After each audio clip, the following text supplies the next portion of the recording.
1. Pada kesempatan kali ini saya akan membahas materi dari kelas 11 SMA.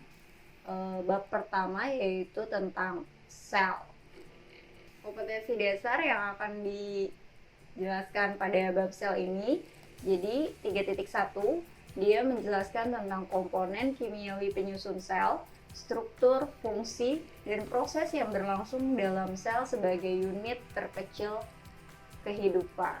Jadi dari materi sel ini diharapkan para siswa-siswi bisa mengetahui komponen kimiawi penyusun sel, kemudian juga struktur dari sel, bahwa sel itu ada yang disebut dengan sel prokariotik, ada sel eukariotik, ada juga sel hewan, ada juga sel tumbuhan, dan juga proses yang berlangsung di dalam sel sebagai unit terkecil dari kehidupan.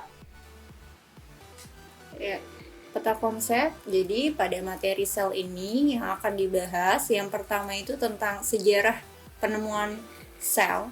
Yang kedua nanti kita bahas juga tipe-tipe sel berdasarkan ada atau tidaknya membran inti sel, lalu komponen penyusun dari sel, kemudian kita akan membahas struktur dan juga fungsi dari sel. Fungsi di sini fungsi organel-organel yang menyusun dari sel, lalu mekanisme transport.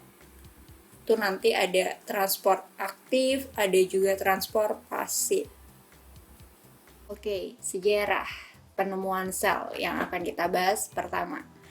Sejarah perkembangan sel. Sel ditemukan pertama kali oleh Robert Hooke pada tahun 1665.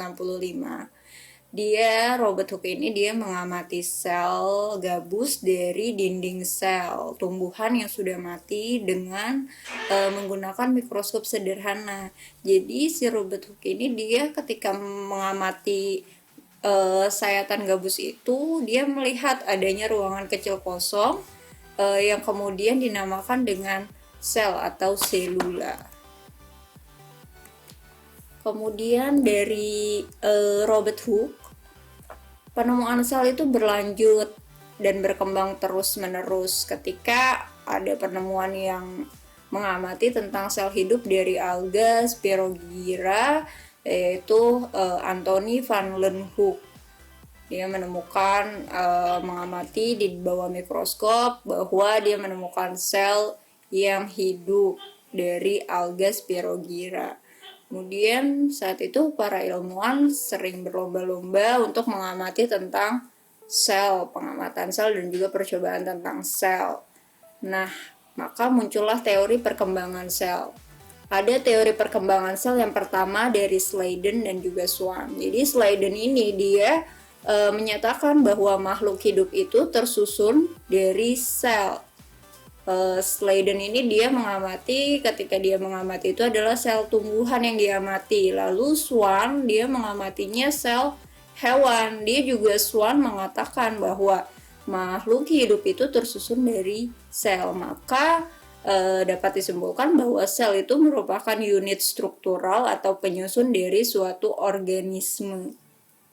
Yang kedua dari Max Schultz, dia menyatakan bahwa sel merupakan unit fungsional terkecil dari makhluk hidup karena dapat melakukan aktivitas seperti makhluk hidup sel itu. Contohnya misalkan sel itu bisa bernafas, sel itu juga bisa berkembang biak, kemudian atau reproduksi, bahkan sel itu butuh nutrisi. Nah, maka dinyatakan bahwa sel itu merupakan unit kesatuan fungsional. Yang ketiga dari Rudolf, dia menyatakan bahwa sel merupakan unit pertumbuhan. Jadi, setiap makhluk hidup yang tumbuh di dalamnya itu terdapat sel yang tumbuh dan berkembang juga. Maka dinyatakan sel merupakan unit pertumbuhan. Lalu yang keempat dari Mendel, dia menyatakan bahwa sel merupakan unit kesatuan hereditas. Karena setiap suatu makhluk hidup atau individu itu akan mewariskan sifatnya ke keturunannya. Ada contohnya itu adalah sel sperma dan juga sel ovum. Oke, selanjutnya yang akan kita bahas itu mengenai tipe sel. Jadi makhluk hidup itu dapat dikelompokkan berdasarkan jumlah sel dan ada atau tidaknya membran inti.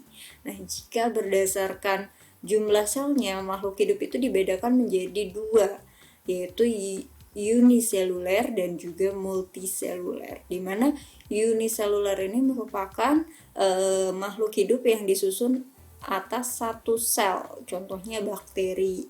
Sedangkan multiseluler merupakan makhluk hidup yang disusun oleh banyak sel, contohnya ada sel hewan dan juga sel tumbuhan.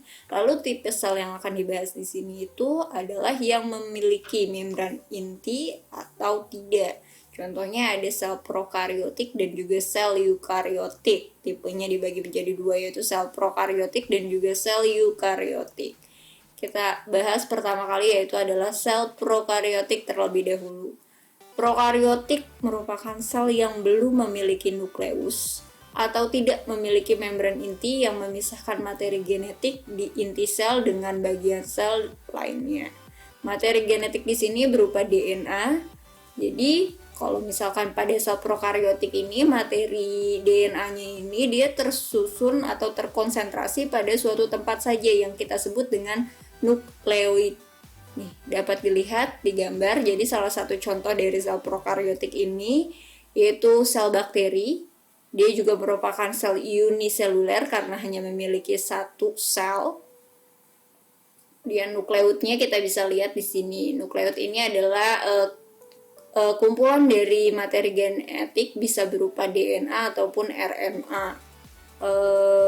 Kemudian namanya bakteri, dia juga ini bagian-bagian dari organel-organel yang ada pada sel dari bakteri. Selanjutnya yang kedua ada sel eukariotik, di mana sel eukariotik ini dia sudah memiliki membran inti sel atau yang kita sebut dengan nukleus.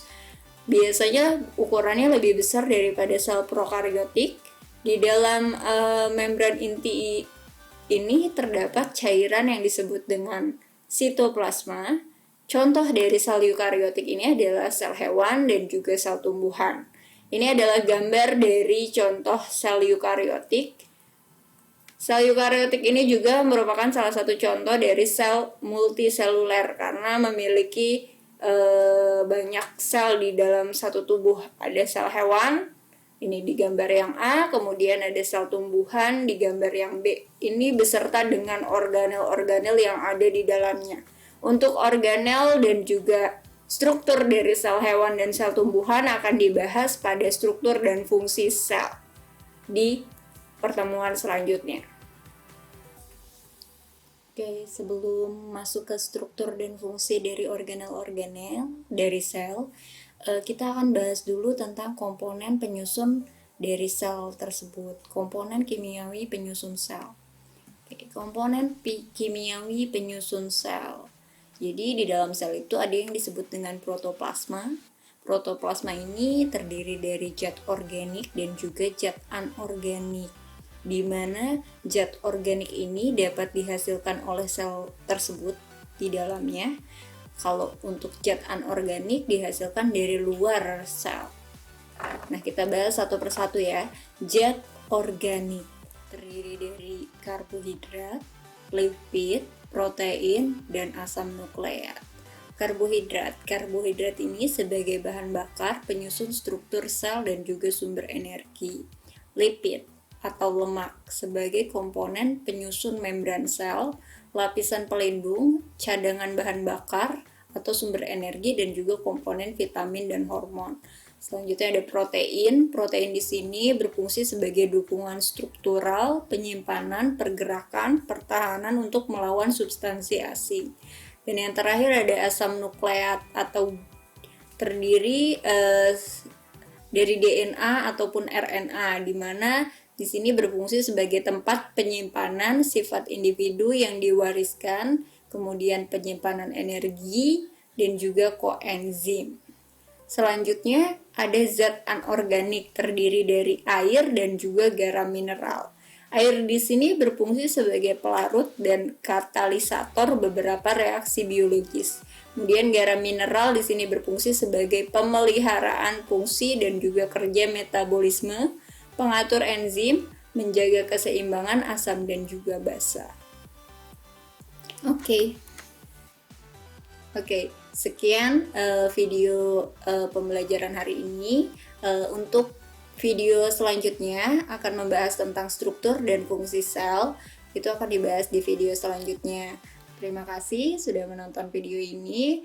Wassalamualaikum warahmatullahi wabarakatuh.